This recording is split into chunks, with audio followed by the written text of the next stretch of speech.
Let's go next to Shmuel from St. Louis. Shmuel from St. Louis has declared himself a Trump supporter. Shmuel, welcome. Thank you so much for having me. I have been listening to your show for a while just to hear sort of the strongman argument on the other side, and I really appreciate everything you do. My pleasure. I had one main question. Um, I am an Orthodox Jew, and one of the major things that I've had trouble with listening to your podcast is it seems that you have a certain derision for religiousness, and um, I've tried to get friends of mine to listen to you, and they weren't able to get past that.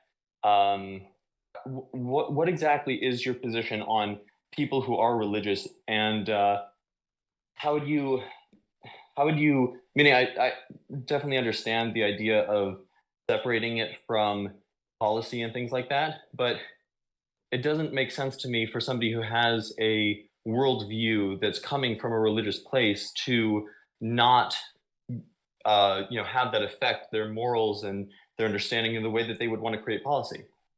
Well, I have no derision for religion in general. As you sort of are alluding to, I don't believe that anyone's religious beliefs should be the basis for any kind of civil law or government. That makes the country a theocracy, and it would be quite literally unconstitutional. There are countries that have that sort of a system. The US isn't one of them. So, for example, to say that gay marriage should be illegal because of what Leviticus says, to me would be completely out of bounds for civil government. Now, if a particular church doesn't want to participate in certain marriages because of their religious doctrine, to the extent that it doesn't violate the law, go ahead and not do it. But for me, justifying law based on the religious beliefs of any one religion is wrong. We're on the same page so far?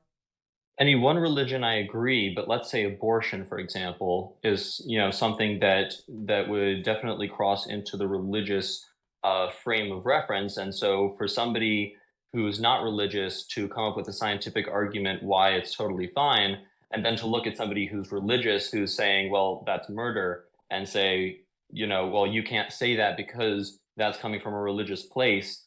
Do you understand why that seems like uh, it's a place where those kinds of religious morals might and even should affect the way that they want to create policy? No, if the only basis for opposition is religious, then the answer would be you don't have to get an abortion because that's not a reason to make something illegal. That's a reason to say I'm just not going to do it.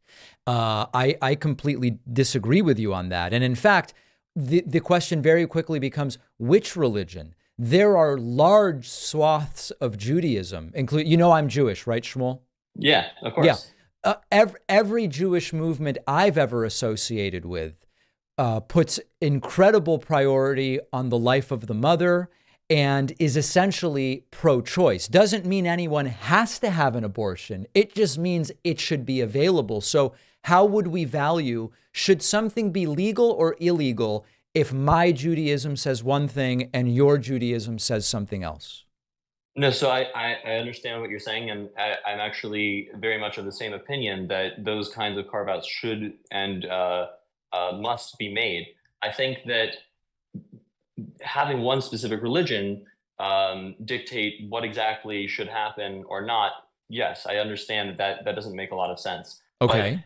the idea of something like abortion being murder, right? That's a sensibility that comes from a moral standpoint, and something that if you look at it as a clump of cells from a secular standpoint, and you don't look at you don't introduce the idea of a soul, you're going to end up disassociating from the idea of it being murder. Whereas a respect for a person's religion would dictate that you need to look at that situation as being it needs to be logical that somebody who understands from their religious perspective that it is murder, that they should be opposed to that.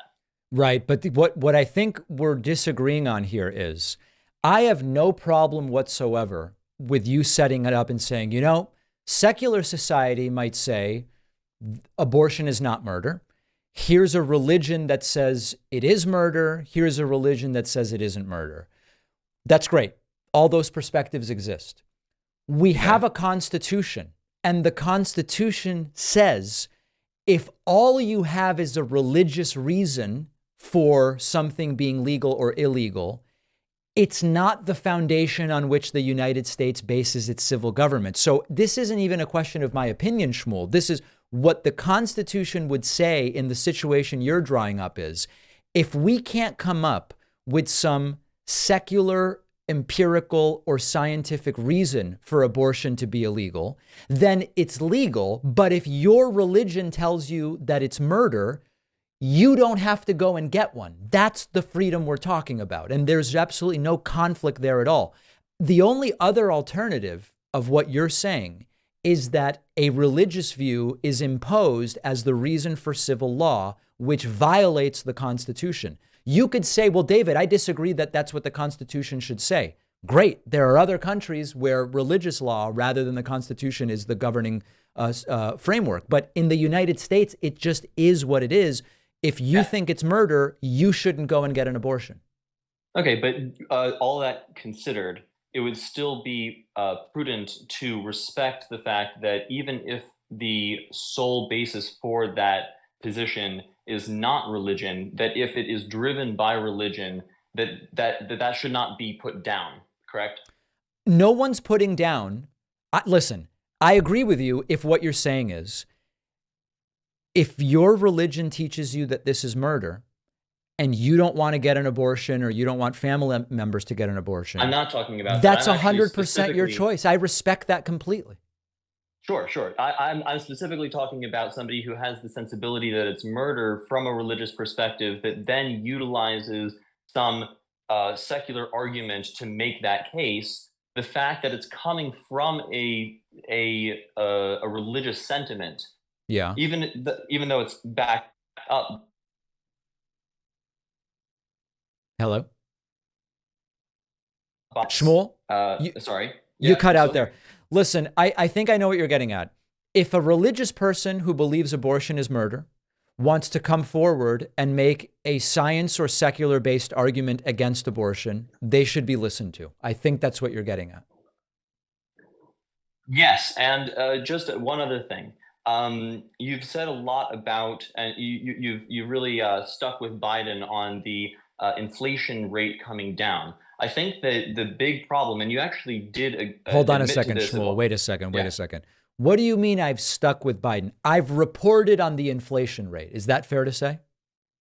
No, because of the fact that it hasn't been in context, right? In context, the inflation rate as it is now is low, but it was very high. Right. So if you adjust for wage increases, overall, our money has become less. Yes. Okay. So when you say to people who are looking to vote for Trump, hey, how can you look at Biden's economy and say that the inflation is out of control? Actually, inflation is very low. What you're doing is you're propagandizing and you're saying, well, you're giving them just a little piece of the puzzle and you're not showing them that actually there is a major economic issue with people's money becoming worth less. Now, that's not now hold on, Shmuel. Yeah. Hold on. I have reported fairly and accurately to my audience that inflation is down significantly. Sure. Wage growth is up significantly, but it is still the case. That over the last several years, and this includes both the Trump and Biden eras, wage growth has not kept up with inflation. So I take issue with you saying I'm hiding that from my audience. I make that super clear. Okay, so if people were to attribute the very high inflation rate that we just previously had to Biden, it would then make sense that even if the inflation rate now is much lower, that they would still take issue with Biden on the economy, considering the fact that wage increases have not kept up. Why would someone blame Biden when the inflation has only come down under Biden since Trump left? I'd take issue with that. Doesn't make any. Why would someone do that? That doesn't make any sense. You're saying that the inflation rate did not go up under Biden at all? I don't have the chart in front of me. I'm sure it did go up during some months under Biden, but I think the framework I take issue with, Shmuel, is presidents only have some to do with these metrics. And I made that clear both under Trump and under Biden. Much of it relates to global economic conditions, business cycles, major events like pandemics, et cetera. So I think you're attributing to me that I give way more agency to presidents in general. My view is Trump was I actually agree with you on Hold on, this. Shmuel. I Hold actually on, agree with Shmuel. you on Hold on, this. Shmuel. Yeah. Trump was predicting a 1929 style depression under Biden. That very much didn't happen. And so what I want voters to question is the absurd and pathetic fear mongering from Trump when obviously nothing Biden did precipitated such a bad situation. Absolutely, and I agree with you completely on that. I was just my only point was that the framing of the economy under Biden as being better than it actually is by looking at the lower inflation rate is not taking into context the fact that to some degree a person could arguably attribute some of the increase in the inflation rate earlier to Biden. And so I just think that that framing is a little bit disingenuous. And I think that but I also agree with your main point, which is that presidents don't have nearly as much agency over these things as we give them credit for. All right, Shmuel, very much appreciate your call. My pleasure. Thank you very much for having me, and I would love to call back. All right. Thank you so much. Call back anytime, Shmuel from St. Louis. All right, folks. Interesting calls this week. Hopefully some enlightening and illuminating. We will take a break and be back with more right after this.